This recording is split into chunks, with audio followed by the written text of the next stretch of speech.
This is Winging It, the somewhat whimsical, certainly whirring, decidedly wonky, seldom weighty, endlessly well-intentioned and wildly witty show about music where one knows what's coming and the other doesn't. It happens between both proper to ensure you can spend anywhere from 15 to 180 minutes with us every week. Dang. And we're very thankful. Notice that even though we've been off the air for a few weeks, the flock is hanging in there. They're flocking together. They're hanging tough.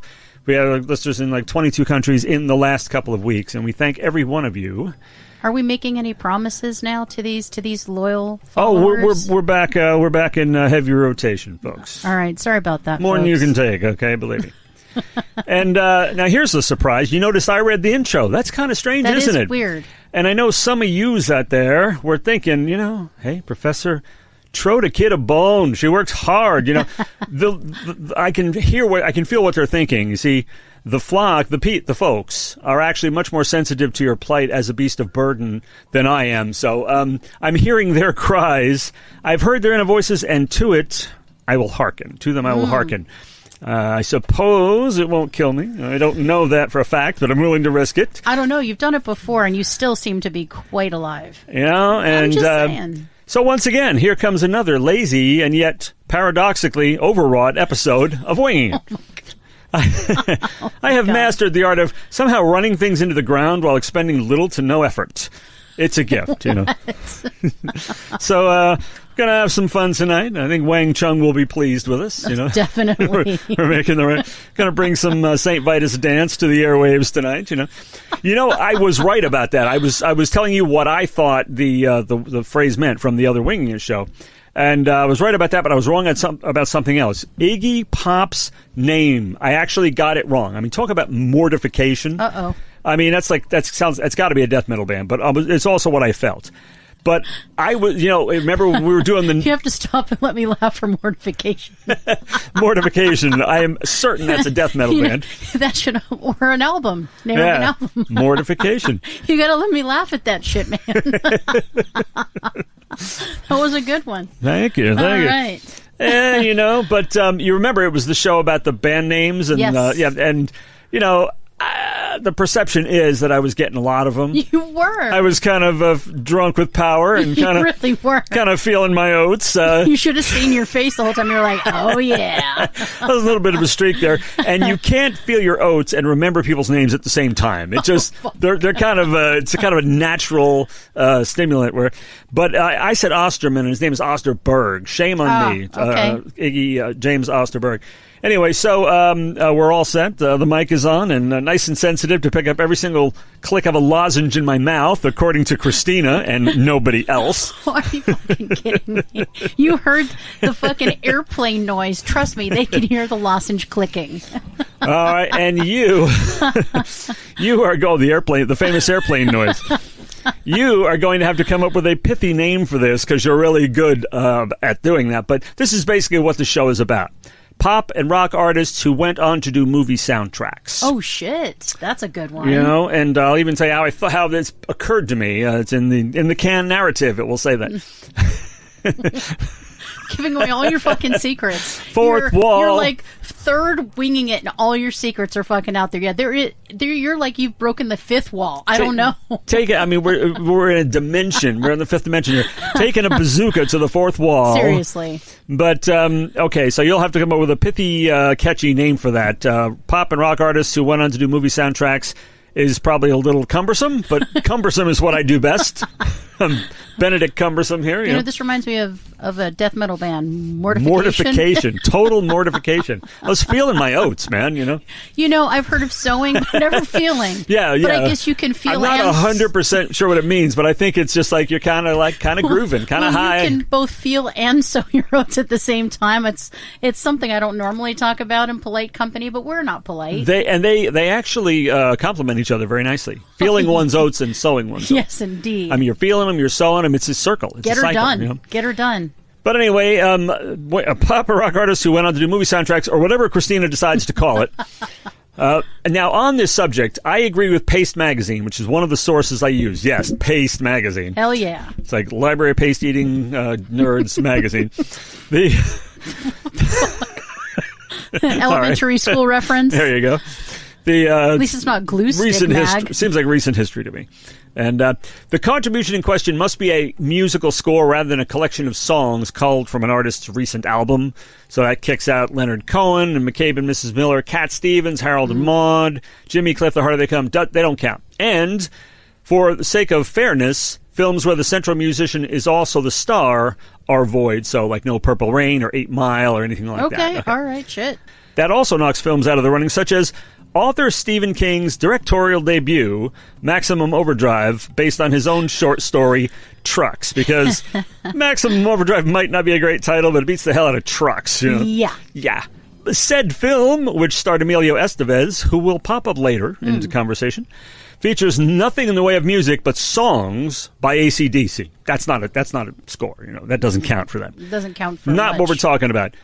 By the way, I didn't know this either until this.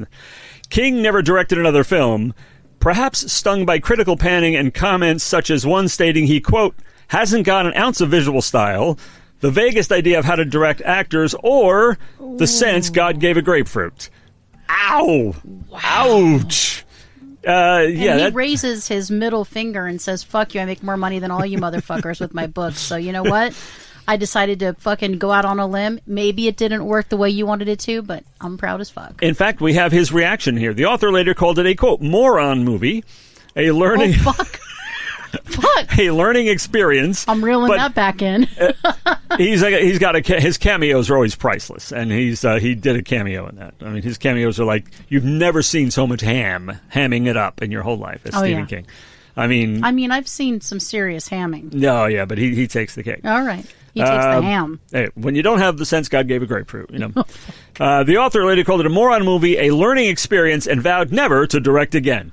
Now, but in its defense, there is one striking visual that we must acknowledge, which is that 18-wheeler with the tractor adorned with the huge green goblin mask. Oh, hell yeah.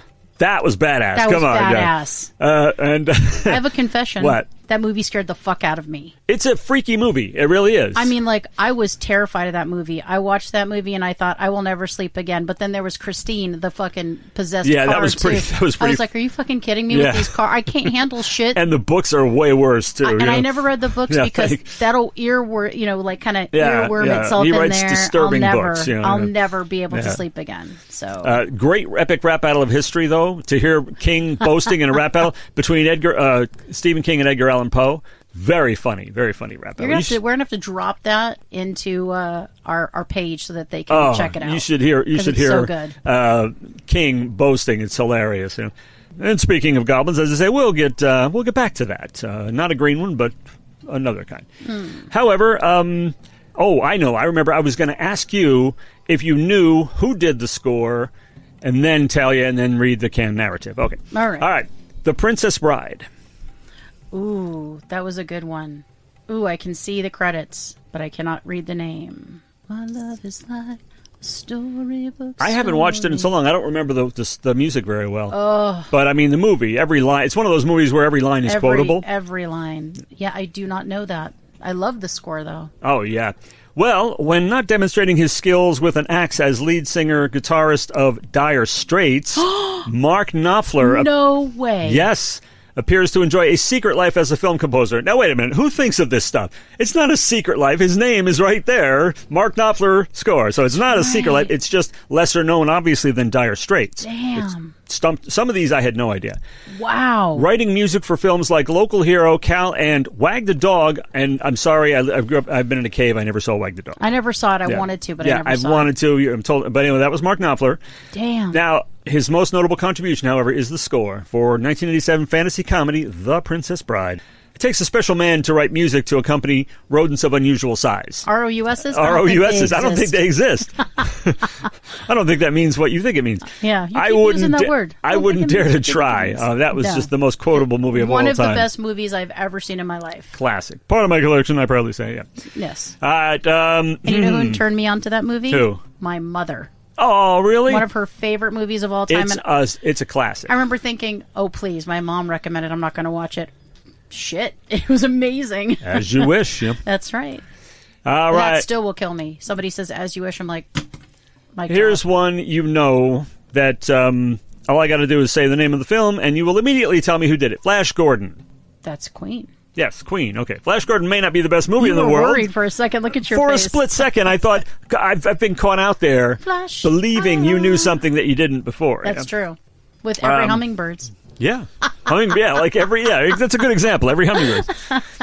Actually, unless you're a huge fan of 80s camp, it can be a rough one to get through. This is them talking. I've never seen it. It is rough. What it does have, however, is a fun, upbeat, and yes, perfectly cheesy score, courtesy of various members of Queen. Now, everybody pretty much knew that one. But perhaps less widely known is that Queen songs were used in the 1985 film Highlander.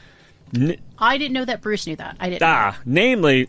So you knew because of Bruce, right? Yeah, because but I of did Bruce. not know that before. I saw it when I was a kid. I never saw the movie either, but the album credits tell you. Yep. Although sometimes in different arrangements, "Princess of the Universe" is a kick-ass song. "Give Me the Prize," another killer song. And the album version includes snippets of dialogue from the film. I know his name. It's fucking awesome, man. "One Year of Love." And that's the only Queen song that ever had saxophone on it. John Deacon song. "Don't Lose Your Head," "Who Wants to Live Forever," and "A Kind of Magic," Roger Taylor. Come on. However, the actual score was composed by Maestro Michael Kamen, who, among other things, arranged Metallica's S&M concert, the original one, with the San Francisco Symphony Orchestra, also toured with Bowie on keyboards and oboe in the 70s. And there's a legitimate Bond tie here. I knew it was coming. He also scored Timothy Dalton's second turn as 007, License to Kill. That was also, Michael Kamen also did, I was going to say Die Hard. Die Hard, yeah. Never saw any of those either. Did you ever see this one? I never did. The Last Temptation of Christ. I did. Willem Dafoe. Okay, do you know who did the score? No. Oh, you're going to be amazed. You're truly going to be amazed. As both the frontman of the prog rock band Genesis and a solo artist, Peter Gabriel has always displayed an affinity for world music, specifically on the sounds bursting forth from Africa and the Middle East. Yep, that makes sense. And we're going to hear more further and older and deeper origins of that whole trend in a short time. In scoring Martin Scorsese's highly controversial take on the life and struggles of Jesus of Nazareth, Gabriel is able to indulge in his interests, crafting a score that manages to meld wailing vocals with 80s synths in a way that is shockingly haunting. Never heard it. I don't know that it stood out to me. What stood out was just what was happening on the screen. Yeah, never got around to that one. You're going to be okay. I say just run screaming from it. It didn't sound like much it's of anything. Right. How do you know who did the score for There Will Be Blood? No. Now, I never saw this one. I didn't either. I remember it was a big deal about Daniel Day-Lewis's performance. Oh, yeah, I've heard. And it gives us the marvelous phrase about drinking others' milkshakes and all that stuff. I will drink your milkshake. But I don't like this whole, power mad biography thing. It was Johnny Greenwood of my favorite band, Radiohead. Wow. Did the score for There Will Be Blood. Well, I should not be surprised, because if you hear the soundscapes, I mean, if you're a normal human and listen to good music, not you, of course, in this if you're not a Radiohead hater. Yeah, but, I mean, seriously, the soundscapes that they create as Radiohead, and then obviously I can only imagine each of them. I mean, I've heard, Tom York's, also his solo stuff. It's crazy. Oh yeah, that's the name good. I know. Is he the singer? Because Greenwood's the guitarist. I only knew York's name because I know very little about Radiohead, of course. I would jump into Greenwood if I were you and look at he's incredible. He's solo. Oh my God, yes. He's in so many projects. He just has so much going on. They're just brilliant musicians. Wow. All right. Well, I don't know. There are things on the list that I'm not sure if they belong because they're more like producers than recording artists. The Dust Brothers is not like you don't go out and buy one of their records. The hell is the Dust Brothers? Yeah. As producers, though, Dust Brothers have created some of the most, they're on the list. That's why I'm reading it. Interesting. Defining and celebrated sounds of the 90s from the Beastie Boys' Paul's Boutique to Beck's Odelay and to Hanson's Mbop. Dust Brothers. Wow. As they did the score to the profoundly disturbing film Fight Club. So good. It is good, though. Damn it, it is good. It's so good. I saw when Meatloaf passed away because I wanted to see. He's brilliant in that. And it turns out I thought it was about a bunch of jerk-offs who like to just get together and beat each other up. Oh, it's way more disturbing. That would be bad enough. It's way more disturbing than that. but it's more exciting as a result. I mean, it's like you're sitting there, you're watching. The only thing that's frightening about it really is that people might actually agree with what they're doing. Right, that's disturbing. The chaos people, But then the layers, the layers. What did they call themselves? Why do I forget that name? The Mayhem something? I can't remember either. Yeah, I haven't seen it in a while. Yeah, they had a name for themselves, and people it was are brilliant. into that. I mean, all of the actors in that were just fucking incredible. Good Lord, but good Meatloaf, Lord. Wow. Edward Norton. He is Glass Onion is a fabulous movie, and he's the star of that. Besides Daniel Craig, he's just one of those people that, though you hear is terrible to work with, like Daniel Day-Lewis. Like they're brilliant, but they're horrible to work with because they're method actors and they perfectionists and all that stuff. So if they're going to be in a movie, it's going to be fucking amazing, and everyone will leave probably hating them. I mean, even when people are difficult to work with, at the end of the day, I mean, what's the product? It's like, you hear these stories, Marilyn Monroe. What came out was gold. Oh, she showed up on this all disheveled and all looking horrible, and Princess and the Showgirl, the Prince and the Showgirl with Olivier. But it's pure gold, that movie. Yeah. And, I mean, nobody looked bad. Everything was great. It was funny. Anyway, the Fight Club, as the guiding musical hands behind David Fincher's 1999 masterpiece. I'm using their words here, although it honestly was a compelling film. It is a masterpiece. I agree.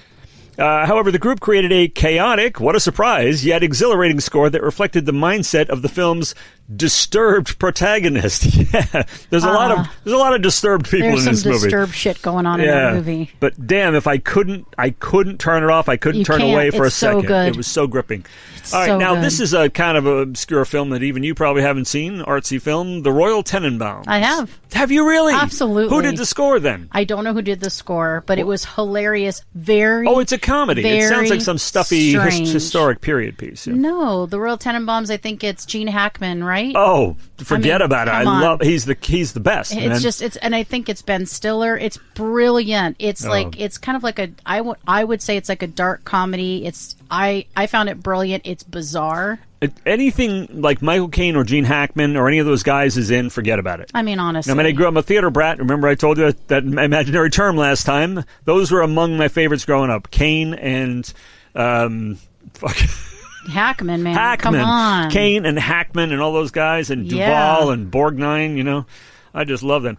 All right, I have to cut the silence before Hackman. I can't believe I couldn't remember Hackman, because it isn't written down in the Cannes narrative. That's the problem. Right. Well, and you're looking at it. So The Royal Tenenbaums. Now I'm intrigued. Yes. And it's utterly bizarre, but I would still, it's worth it. I like a lot of bizarre movies, actually. It's very bizarre. I just don't like depressing movies. Bizarre movies I'm fine with. It's got moments of depression. Oh, moments are okay. It's fantastic. Yeah. Co-founder of the highly influential 80s new wave band Devo, Mark Mothersbaugh, wow, has a list of soundtrack credits a mile long. I didn't see that coming. Nope. How cool. Yeah, right? All that electronic, In that regard, his inclusion feels like something of a cheat. Yet, however, just because he's made a million soundtracks doesn't disqualify him. No. Having been in a successful pop band before the girth of the credits, that still counts. Absolutely. Devo, come on. Everybody knows Devo. Everybody. Besides The Royal Tenenbaums, he scored an Alvin and the Chipmunks movie, several Rugrats movies, 21 Jump Street, which is in my collection, Herbie Fully Loaded, Happy Gilmore, not in my collection. I love that movie. Do you really? It's really stupid. But I love Adam Sandler. You got to be a Sandler fan, and I am way back a Sandler fan. I never would have dreamed I would be open to that possibility, but I used to absolutely detest the very mention of Jim Carrey's name, and now I think he's a genius. He is a genius. I have several Jim Carrey films now that I got to have this. Yeah, thing. all that stuff that you have in your mind, just let it go and just jump in. Well, I know Adam Sandler is talented. He's fucking ridiculous. I might not like the kind of comedy he does every time, but of course he's brilliant. He's absolutely brilliant, and you watch a lot of stuff, in my opinion, that is right in that pocket, so it doesn't make any sense. It's right there. Yeah, you're like circling the Adam Sandler pocket, circling the Adam Sandler drain. Just get in there. He also never saw this one, but it's always been intriguing. He also did The Life Aquatic with Steve Zissou. That was very good. Bill Murray as a Jacques Cousteau type character. Yeah, it was a long time ago. Yeah. I don't remember it very well, but again, when Adam Sandler, you saw The Wedding Singer. When Adam Sandler turns it on, he's fucking brilliant. Oh, yes, The Wedding Singer. He totally won me over in that one. I just watched it again last night. It's just too funny. Love it. That was also, in addition to the faux Cousteau picture, he did Hotel Transylvania. Didn't know that. And many others. And, Damn. He set out to become a successful film composer, and I'd say he whipped it good. Oh, shit. You see why? Well, I just want to say, when problem comes along, a movie comes along, you must score it. Must whip it. I'm just saying, he did. Fuck. And he is one of a pair, or perhaps probably more, whose names have been so associated with film scores that we might forget they were once recording artists first, like Danny Elfman. Oh, God, yeah. Danny Elfman, along with Mothersbaugh, Danny Elfman's numerous contributions to the world of film scores is almost enough to make one forget his days as the leader of the ska rock group. Say it. I can't. You can't say Oingo Boingo? I can't. Yeah, Oingo Boingo. It is, I mean, he is so next level, like, just this cult favorite, and then this brilliant composer. Oingo Boingo was, like, it was famous for a little while, but it's mostly like a cult following, like kind of like Joy Division, but in a different way. But Danny Elfman just blows my mind. I mean, he is a talent with no end. You write movie scores, you write songs for Dead Man's Parties. Come on. There's a tribute band, Oingo Boingo tribute band, that plays around here called Dead Man's Party. Yes, which is a brilliant name for a cover band or tribute band. Absolutely fantastic name. Hired by director Tim Burton to write a score for his debut film, Pee-wee's Big Adventure. Shit. I didn't know Tim Burton had anything to do with that because I never saw it. I didn't know that either, but now that you say that, I can see his influence. All of a sudden, my brain came back. I can see his influence in it. The batshitness of it. Yeah, but I did not know that. Elfman also, hired by Burton, found himself in a partnership that would catapult his career into the stratosphere. Like I said, didn't know Pee-wee was Burton. While Elfman's compositions remain almost too numerous to consider picking one, his contribution to 1989's Batman movie perhaps stands as his shining moment as a film composer. God, come on. I mean, his score and a couple of Prince's songs, Oh, I mean... The Party Man, I just can't even. The extensive list also includes Dark Shadows, Sleepy Hollow, and Edward Scissorhands. Well, there you go. All Tim Burton movies starring Johnny Depp. I'm amazed Johnny Depp didn't play Batman, considering Tim Burton directed them. That would have been pretty amazing. It would have been pretty interesting. Didn't know this. Mission Impossible 1. Good Will Hunting. Oh, Men in Black. Wow. And truly astonishing stuff. I really had no idea. He did Men in Black? Yeah. Now that you say that, I can hear it. Yeah. Wow, it's weird how you can make that connection. The second you know, you go, I hear it. You didn't know any of these as I did neither. Until I looked them up for the show, I was as surprised as you are. I assumed that they were just, brilliant composers that I just didn't know, right? Because as most movies are scored by brilliant people I've never heard of. Sadly. I mean, most movie scores, you got to face, most movie scores are excellent. Oh, yeah. I mean, there are some old silent movies that I like, but sometimes the scores are pretty hilarious. I don't know if it was the original. I have an old cheap bulk DVD of Nosferatu, 1902. No idea. No, 1922. Sorry, 100 years ago. Wow. Nosferatu, the original Dracula movie. Wow. And in fact, they tried to sue them and put the film out of existence because they were totally ripping off Bram Stoker. But the score on the DVD I have, I swear, it sounds as if they put a rhesus monkey chained to a pipe organ and just roll tape for 96 minutes. Oh, my God. That's how bad it is. Wow. But most scores are excellent. And now here's a film. Did you ever see the movie about the origin of Facebook, the social network? I sure did. You did? Okay. So good. Do you know who did the score? No. Amazing. You're going to be astonished again. Mr. Trent Reznor. All right. Trent Reznor's talent when it comes to creating atmosphere is almost unsurpassed in popular music. Seriously. I mean, he really seems like a guy who would do film scores, He should. Do more. Having contributed bits of music to the likes of David Lynch, Oliver Stone, and David Fincher, it only seemed like a matter of time before the Nine Inch Nails frontman would attempt a full-blown score.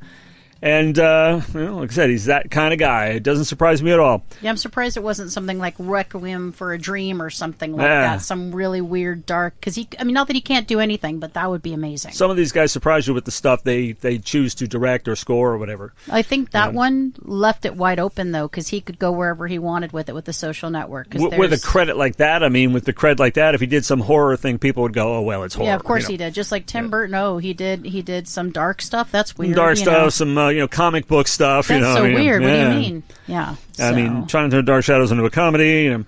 And how about going back to the glory days of soul cinema, the Twin Titans, Superfly. Oh, my God. Who is it?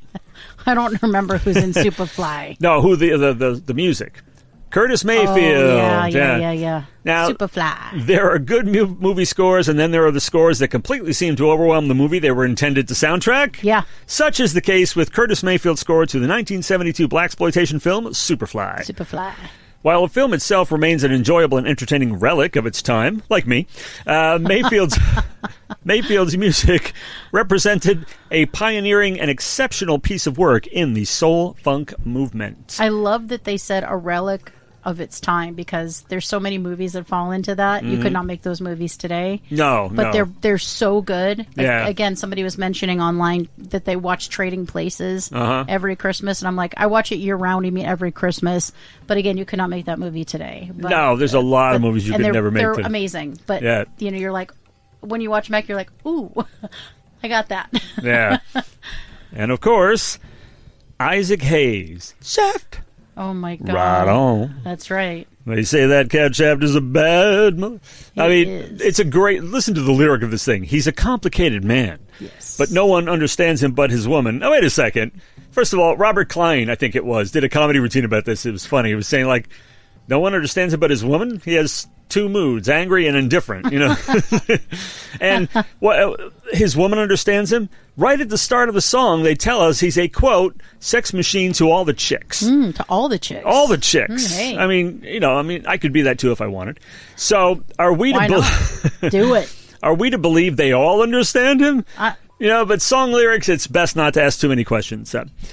And there was an entire film franchise about a dangerous dude dispensing vigilante justice, you might recall, known as Death Wish, starring Charles Bronson, running from 1974 to 1994. I think he was 75 when he made the last one or something like that. Damn.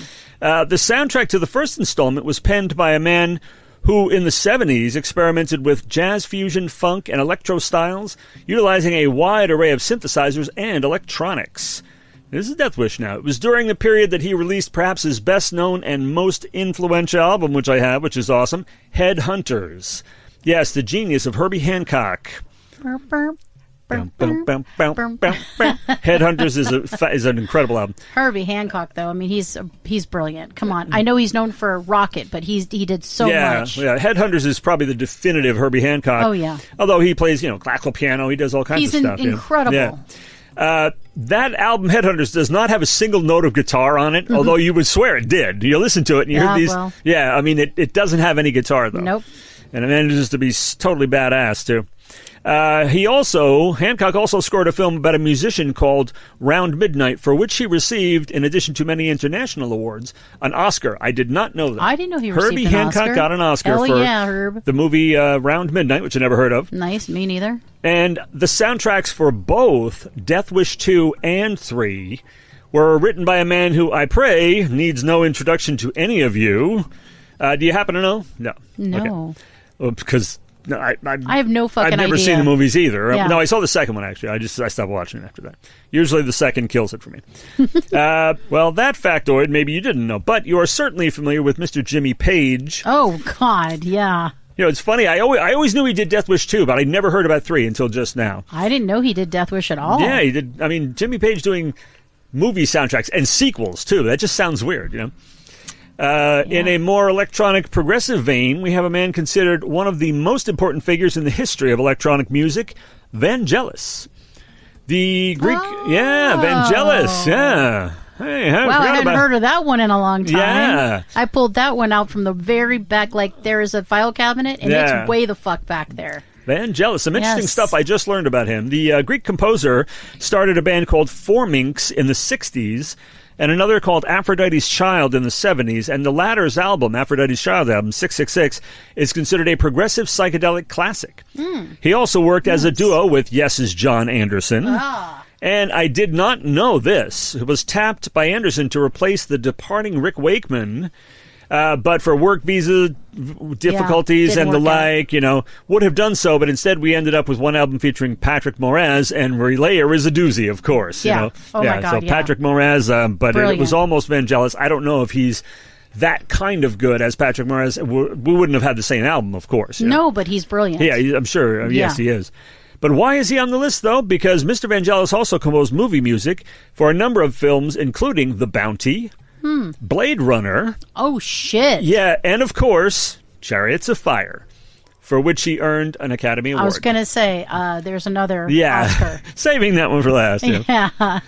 Another progressive legend had an extensive solo recording career and has done collaborations with and produced for just about everyone, including David Bowie, Robert Fripp, U2, Devo, the Talking Heads.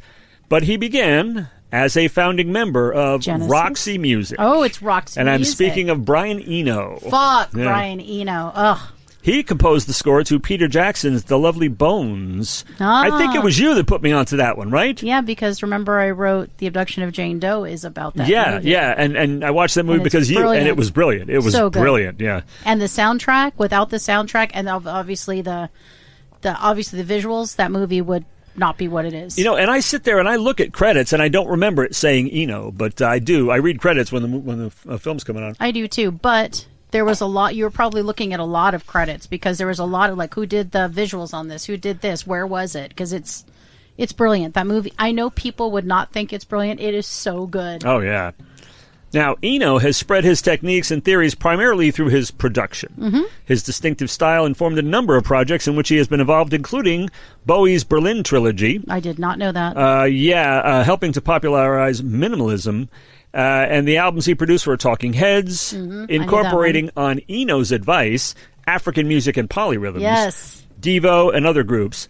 Hang on. The musical geeks are really excited about the polyrhythms moment. Polyrhythms. Let's just let them have a moment. Okay? Did they really? Yeah, let them drink that in. Yes, they're drinking that in. Drink that in. You know. Polyrhythms. Okay, you guys. And we'll feel sit better? here pretending to know what that means, yes. and you can just polyrhythm. get into that. Yes, Polyrhythms. Of course, yeah. Yes. Love polyrhythms. Yeah, every day. My favorite kind of rhythms. Yeah, you know? Of course. of all rhythms, that is clearly my favorite.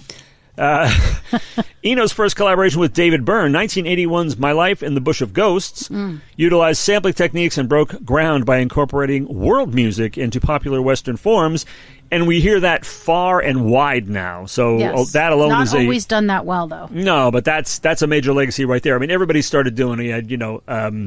Alanis Morissette, Paul Simon, Graceland, that was a really big thing. I mean, a lot of acts, and that's, Eno was even ahead of the other guy we were talking about before. Mm-hmm. It'll come to me.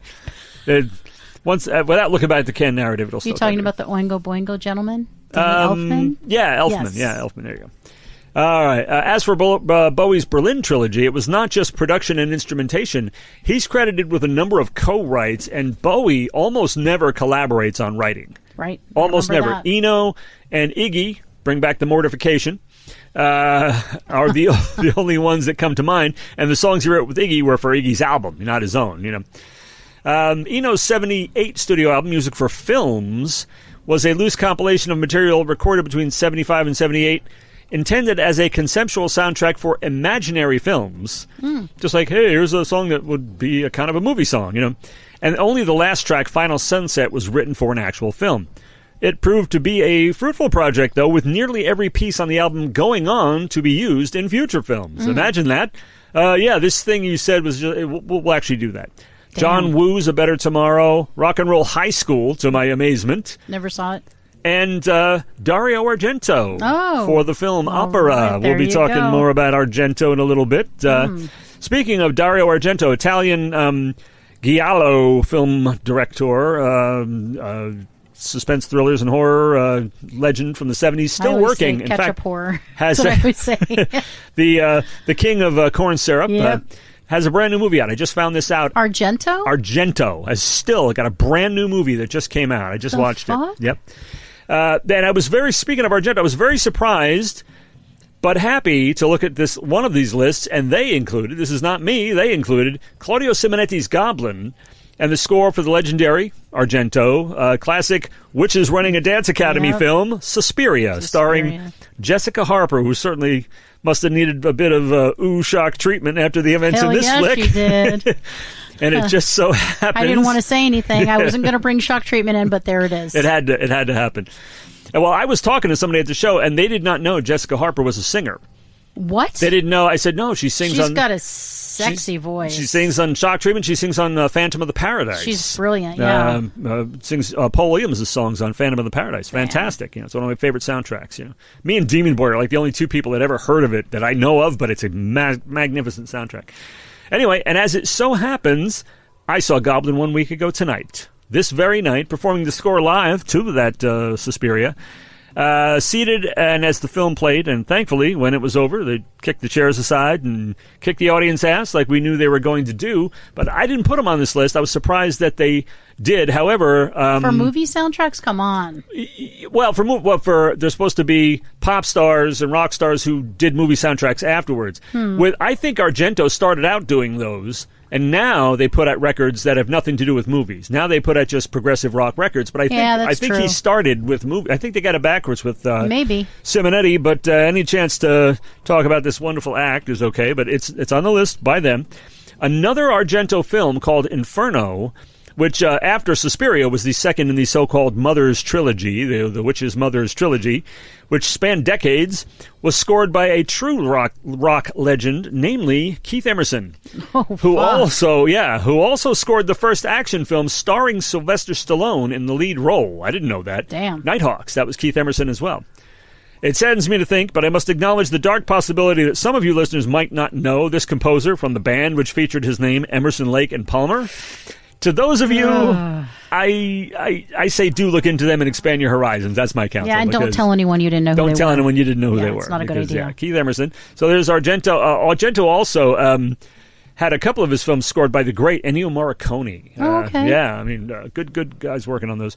But what actually made me think of this topic, I was watching a film from many years ago starring the Bros, Charlie Sheen and Emilio Estevez, the latter of whom, remember from the wonderful Maximum Overdrive, the latter of whom, Estevez, wrote and directed this picture. And to me, it's just so weird that they don't play brothers in it. They're just two guys. They just happen to look a lot alike, And saw the name Stuart Copeland credited as having done the score. And I'm like, Now, one mustn't jump to conclusions from a name. Oh, no, that's Stuart Copeland. Yeah, it is. But, I mean, if you watch the first couple of Mad Max movies, you'll see the music was written by one Brian May. Oh, yeah. But it's not Dr. Brian May, the goat from Queen. No. It's somebody else, The film that I was talking about, Men at Work, which is a pretty odd title considering it's about garbage men, and you never see that. They're at work. Yeah, but you never see a sign saying Men at Work for them because the very nature of their job has them in constant motion. Men at Work is usually like got dudes on the road who are working. You know what's funny is going back to a second ago, I don't think they look that much alike because Charlie Sheen is hot, Emilio Estevez is not. Charlie Sheen is a really good looking guy. No, he's hot, but he does look Estevez like his brother. Is not. Oh shit! Sorry, dude. Sorry. I never thought he was attractive. I look at Charlie Sheen, look at him like, how are you brothers? I don't get it. So to me, they don't even look alike. Hopefully I know Emilio's not listening. But, I know I'm not saying he's ugly. He's just not as hot as his brother. Yeah, Charlie Sheen's got to give it to him. He's a good looking guy. I mean, seriously. Especially in that movie. Good God. Yeah. With the hair and I can't. But as you said, it was actually Stuart Copeland of The Police. Yes. Who I found out then had composed music for television and many films, including Francis Ford Coppola's Rumblefish and Oliver Stone's Wall Street. I heard that. Didn't know, which also... I didn't know the Rumblefish. Also with Charlie Sheen. So Stuart Copeland must have some tiger's blood because he's definitely winning. Winning. Hashtag winning. And so... Oh I just want to say that tonight I've had the time of my life. I never felt this way before. Wow. That was the one I was talking about before. This god-awful piece of shit movie, Dirty Dancing. So awful. It is a source of wonder to me how some films can become iconic without the benefit of ever having been any good. I mean, it's suck, iconic. That's... it was the time. It was the subject matter. It was Patrick Swayze. It was all of that. I put it and Baby in the corner. Yeah, well, he was next level hot. Well, there's that, But the premise, the act, all of it was terrible. Yeah, it was dreadful. Great dance number at the end with a song that's a complete And I didn't know that the movie was supposed to have taken place in 1963. There's no way in hell any record would ever sound like that in 1963. No. They did not have the capability of making a record sound like that. So it's a total anachronism, but I mean, it's at least a good scene. Grease and Saturday Night Fever also come to mind in that category. You know, I was at the theater a week or so ago watching the truly excellent film Glass Onion, I mentioned before, and they were advertising some of upcoming shows as the, quote, the greatest films of all time. They were going to old movies that they're going to bring back and play at the theater, and I like to do that. Yeah. I've seen a couple of old movies in the theater. It's cool. And the list included Saturday Night Fever. Fuck yeah. But, I mean, greatest films of all time? No. Come on. No. And, wait for it, I'm not kidding, Friday the 13th. I was like, yeah, okay.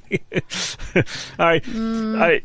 The only thing that I can use to recommend Friday the 13th is Jason's not in it. If you don't like Jason, it's cool because he's not in it. You know, his mom does all the killing. But apart from that, it's nothing special. Not the greatest film of all time. And then they had up in there along with that Funny Face. It's like, okay, now you're getting warmer, you know. Wow, that's a very interesting mix. Yeah, Funny Face, Friday the 13th. Okay. All right. So I think I ran out of the lists, and I was talking to somebody before, and they were coming up with other ones. It's like, oh, shit. Well, too bad nobody on the list.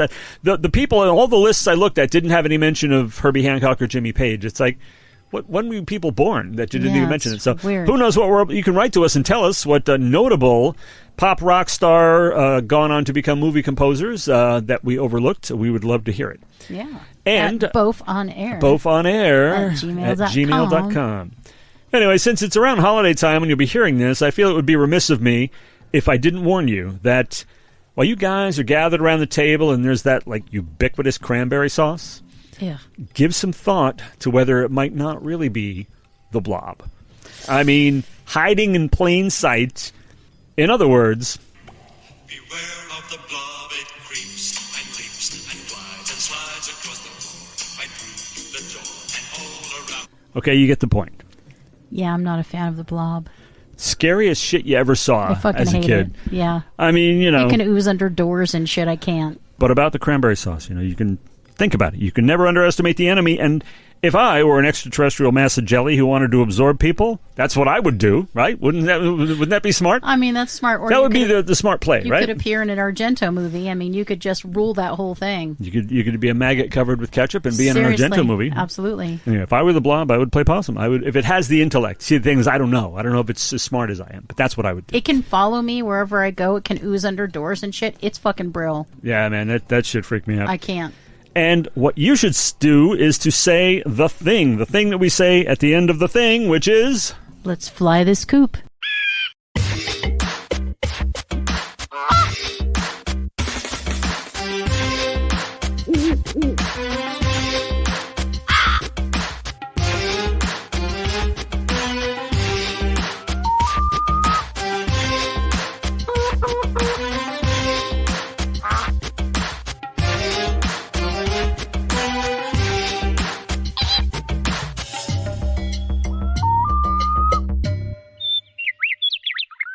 This has been Winging It, a presentation of Birds of a Feather, on What the Flock Radio.